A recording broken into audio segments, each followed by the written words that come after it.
ပြမဲ့လေ့ကျင့်ခန်းလေးရတော့အိမ်မှာအရှင်မများလေ့ကျင့်နိုင်ပါတယ်ခလေးမွေးထားတော့ဘေဘီမေမေတွေလည်းဒါမျိုးလေ့ကျင့်ခန်းလေးကိုလုပ်နိုင်ပါတယ်သူကတအိမ်လိုင်းကောင်းလေးတွေပြန်ပြီးတော့ချစ်လေးတင်းရင်ပြီးတော့ကျမ်းမာရေးကောင်းစေတဲ့လေ့ကျင့်ခန်းဖြစ်ပါတယ်အဲ့တော့ခြေထောက်ကိုပခုံးကျဲတိုင်းတည့်တည့်ထားမယ်ပြီးရင်ခြေဝါးလေးကိုဘေးကိုခွဲလိုက်မယ်နော်အဲ့လိုမျိုးသွားမယ်ဒီလက်ကဒီလက်ချောင်းလေးတွေကတင်မဘက်ကိုဥတိုက်ထားမယ်အဲ့ပြီးတော့ညှစ်ပြီးတော့ထောက်ထားမယ်ဒီလိုမျိုးလေးညှစ်ပြီးထောက်ထားမယ် position ကဒီလိုယူလိုက်မယ်အဲ့ဒီအချိန်မှာအသက်ကိုရှူသွင်းမယ်အသက်ကိုရှူသွင်းပြီးတော့ဒါလေးကိုညှစ်ပြီးတော့ကားလိုက်မယ်လေးထုတ်ပြီးတော့ပြန်လာမယ်တက်ရှူမယ်ရှူ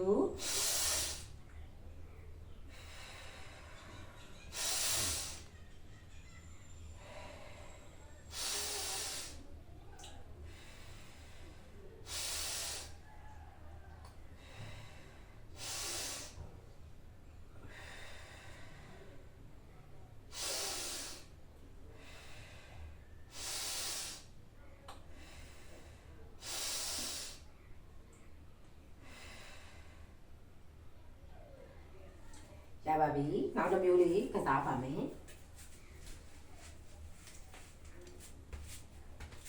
နောက်တစ်မျိုးကတော့ဒီလိုရက်မယ်နာရလေးမှာလက်ကထောင်မယ်နော်ဒီဘက်စတော့ကသူ့ရဲ့နောက်တစ်လက်လေးမှာထောင်မယ်ထောင်ပြီးတော့ဒီခြေထောက်လေးကကပ်ပြီးတော့ချိုးချသွားမယ်ဒီဒူးလေးကိုညှစ်ပြီးတော့ထိန်းထားမယ်ရှေ့ကိုမကျွံအောင်လို့နော်အဲ့တော့ဒူးအရွတ်တွေလည်းကျန်းမာရေးကောင်းတယ်တင်မားလေးလည်းတင်းတင်းရင်းဖြစ်တယ်နောက်ပေါင်လည်းတင်းတင်းရင်းဖြစ်တယ်တက်ရှူမယ်ရှူသွင်းပြီးတော့ညှစ်ပြီးဆင်းသွားမယ်ဝိုင်း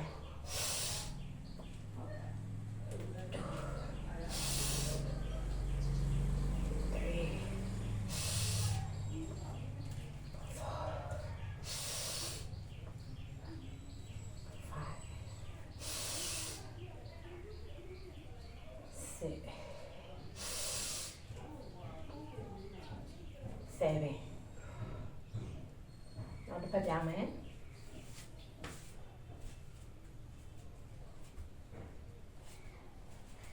ဒီဒူးလေးကိုတက်တယ်လေးထားမယ်နောက်ကညှစ်ပြီးတော့ဒီဒူးကိုညှစ်ပြီးဆင်းသွားမယ်ညှစ်ပြီးဆင်းတဲ့အချိန်မှာကြွက်သားတွေကိုညှစ်ပြီးတော့အသက်ရှူသွင်းပြီးကြွက်သားတွေညှစ်ပြီးဆင်းသွားမယ်ရှူ